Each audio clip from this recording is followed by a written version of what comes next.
Hey guys, it's Graham. What's cracking? This is going to be the first of several videos wherein I'm reviewing the novel Shogun by James Clavell, originally published in 1975 and eventually adapted into a miniseries in the 80s. It was very successful. I watched that series in high school. I want to say, let's go back to 2002, my senior year. Younger Graham, still handsome, still athletic, still dangerous. We're watching this story about an English sailor whose ship crashes in Japanese waters, and he's brought to a local leader. I don't remember all of the terminology for all this stuff, and he's effectively a prisoner, but he unwittingly becomes a pawn in a game of local politics, and he has to very quickly learn the lay of the land in order to survive and have any hope of returning to Europe. One thing that really sticks out in my mind about the miniseries is that, so 5 years before that, seventh grade, we had read The Outsiders by S.E. Hinton, and after we finished the book, our teacher wanted to show us the movie, which had a whole bunch of stars in it. I want to say Patrick Swayze was in it, Emilio Estevez, Tom Cruise. If you look at the list of that, geez, I want to say Rob Lowe was in it. Frick, there's a lot of big name actors in that movie. We were going to watch the movie, but it was a big deal for us to get permission slips signed by our parents because it was PG-13, and we actually had a teacher who took that seriously. And any student who didn't turn in the permission slip had to go sit in the library that day instead of watching the movie. And then 5 years later, his senior year, we watched this mini series of Shogun, and there's full-on boobies in this movie, and no heads up, no advisory or anything. It's oh, well, I guess being 17 is a little bit different than being 12. The teacher's all right, just shut up, whatever, who cares? And didn't even fast forward it. It was boobs, whatever. I'm all right. It was a pretty, from what I understand, faithful adaptation of the book, which in turn was a very detailed and accurate historical novel. These are the kinds of epics that I actually enjoy reading because if one goes into them assuming that the factual information portrayed in them is correct, then you get an entertaining story combined with a glimpse of the time period, the setting, and so on and so forth. So I didn't know when I watched the miniseries that it was based on a book. The teacher probably said it. I probably didn't listen. So at this point, the miniseries was over 25 years old. But it's very well regarded, and you may have noticed that it has been readapted again, and it's currently running on Hulu. I don't have Hulu, and I need another streaming service, I need another hole in my face. So I'm not planning on signing up for it. Plus, I'm just wary of any current day adaptation of something otherwise classical. However, I will say that everybody I know who's watched it has given it a ringing endorsement, and a lot of the critics and YouTubers that I follow have done the same. Most notably, Metatron, the Italian historian and linguist and analyst, which his endorsement carries a special weight because his graduate degree and his higher education studies have all been about Japanese culture. I believe he's got a master's or a doctorate or something to that effect. So he's very well versed in the language. He's personally studied more than one martial art. I want to say that he studied kendo, the one with the sticks or the one with the swords. And he's fluent in Japanese as well as English. His videos are amazing. I know I've talked about him before, and I'll do so again in the future. He watched the trailer for this new Shogun and was calling out details here and there. He's this is accurate, the clothing is accurate, stuff that would otherwise go unnoticed to the untrained or casual viewer's eye. This guy who's very highly critical about historical accuracy and correct representation of the past in popular entertainment was signing off on it. So whoever's producing that show, they definitely did their homework. But you guys know me, I prefer the book to the adaptations, and I actually had this book on my list sometime last year. I was looking through whatever was in the library's catalog, and I was oh, Shogun. Yeah, that's a big, massive book. It's 1,150 pages in paperback, and the audio is 54 hours. Here's where I did a dumb thing, and I didn't get to this book quickly enough. You used to be able to get it just as one single file on Audible, but I'm guessing that they pulled a little bit of splitting the baby, and knowing that the show was going to be popular, or at least assuming as much, they split the book in two on Audible. So you can buy part one and part two, and then they ran a sale on part one. It's like, well, you don't have to burn a credit. You can just buy it for $8. I'm like, you guys suck. Before I did that, I went and checked my library, and it's like, I'll get around to this now. I go to get on the waiting list. 140 people are in waiting for the single 54-hour audiobook. It's like, all right, that's on me. I should have gotten to this sooner. As soon as I heard about the show, I should have gotten to this book. It was on my list to read this year. So now here I am. I went ahead and bought that first half of the first book, which this is an entire series, by the way. It's called the Asian Saga. And I want to say it's 6 or 7 books, and probably half of them are this long or longer. There's a couple of relatively shorter books, like 18-hour audiobooks, and some that get north of 55.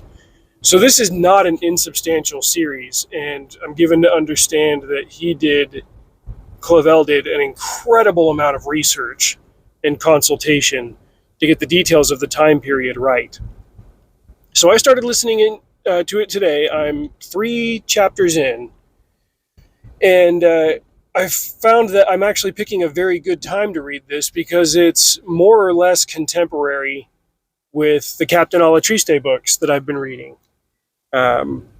It's on the other side of that conflict. So Alatriste, he's a soldier for Spain during the Flemish Wars, which was Spain trying to maintain its grip on its far-flung Spanish colonies in the Netherlands.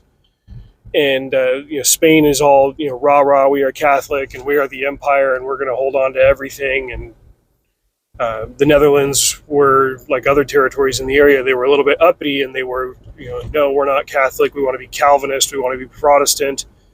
And so were the English, like, no, we are Anglican, we're not Catholic, we're going to do our own thing. And Spain was in the waning days of its empire, and it was losing its grip on its colonies as well as its religious influence. So that's what the backdrop is for the Alatriste books. Well, the main character in this Shogun novel is an Englishman named John Blackthorne, who is then a Protestant, and he is the pilot master. He's not the captain, but he's the pilot master of this Dutch ship that was supposed to leave Northern Europe, be gone for 3 years, go on a massive sacking and raiding mission, just stealing all kinds of valuable stuff, burning churches, doing whatever, and then return extremely wealthy and having interrupted the efforts of the Spanish, the Portuguese, and all of that.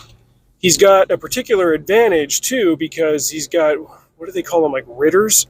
So this is one of the problems of listening to the audiobook, is there are specific terms that I'm not familiar with that aren't sticking in my head quite correctly, to say nothing of all of the numerous Japanese names that I have no hope of spelling correctly. So I'm going to muscle through the audiobook, but I know that I'm going to eventually want to buy a print copy of this book and work my way through it very slowly. But I can tell that just after 3 chapters, I'm really enjoying the blend of the narrative as well as the setting details.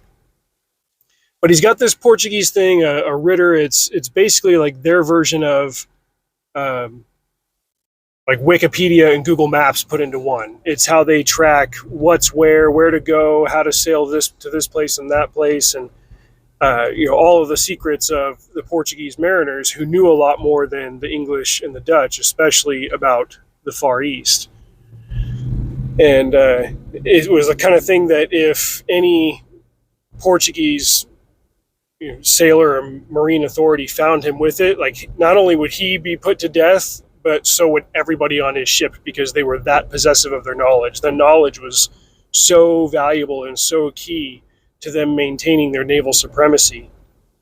It was kind of like elsewhere in the 1600s. Apparently, the tobacco trade was so valuable that there was strict control over the seeds.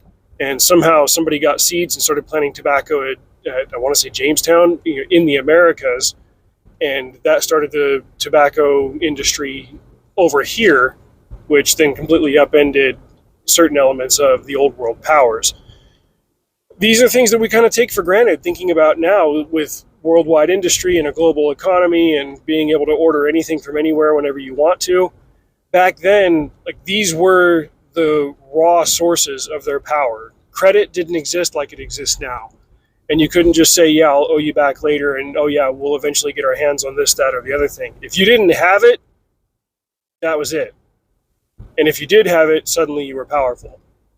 So that's why this particular vessel was going out on this expedition to sack and loot and take valuable things, because it meant better for them and it meant worse for their enemies.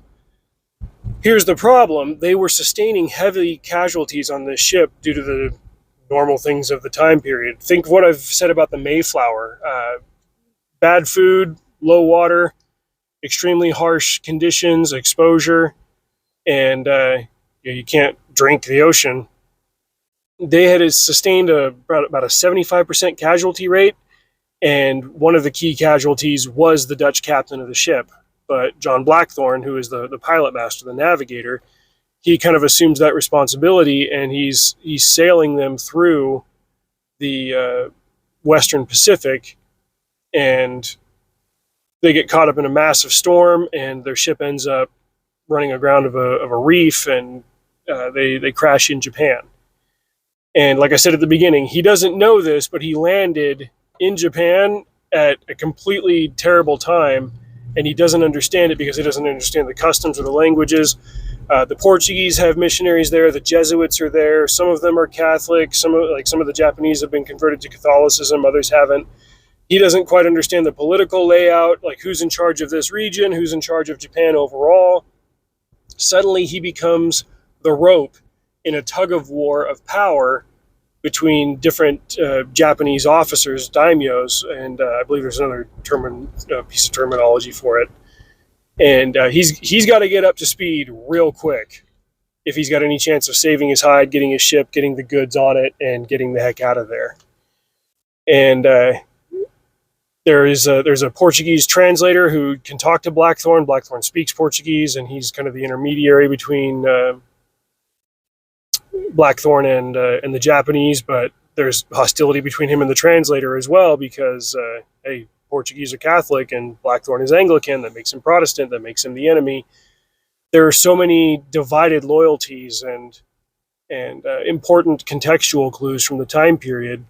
As I've said, the 1600s, it's not a century that I'm exceedingly familiar with. I know a fair amount about particular events in certain places, but in general, my interest in Japan and in Far East cultures is growing, and I've been reading more about Japan lately, and that's kind of what triggered my interest in this book and bookmarking it and learning more about that period. But the fact that I've got a taste for this time and setting and the conflict between these different parties in Europe because of the Alatriste books, and then seeing how that bleeds over into the Shogun and the Asian saga, like that's what's keeping me really engaged and kind of grounded and saying, okay, like here's the other side of it. Here's somebody who's on the other side of that from Alatriste, and what are his motivations and how did that land him in Japan, and you get the idea.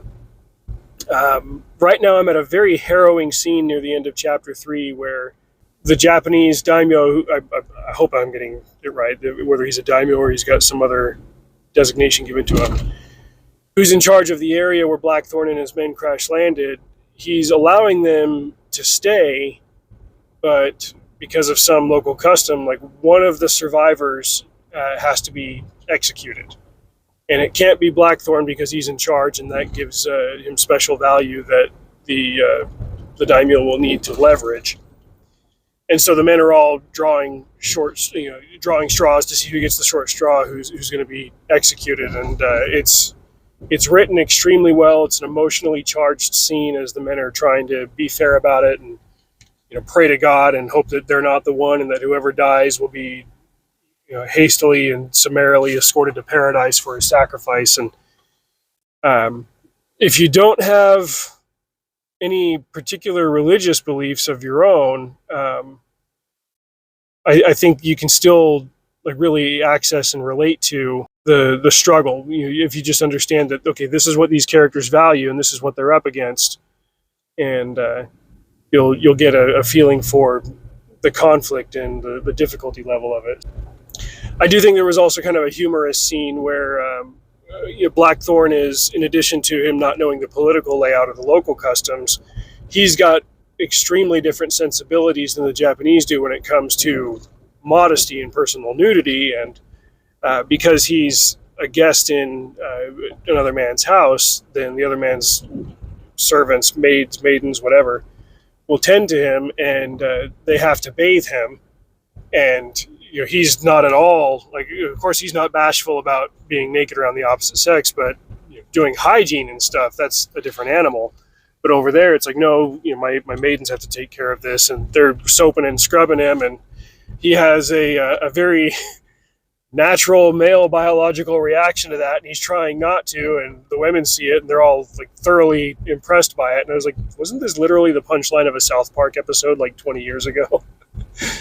It was handled delicately, but again, like, one assumes that this is within the parameters of historical accuracy that Clavell is purporting to have with the series. So 3 chapters in, that's Shogun. It's got a strong start, strong premise, and I'm looking forward to reading more about it. I don't know that I'm going to try to push through this the way that I would listen to another long audiobook.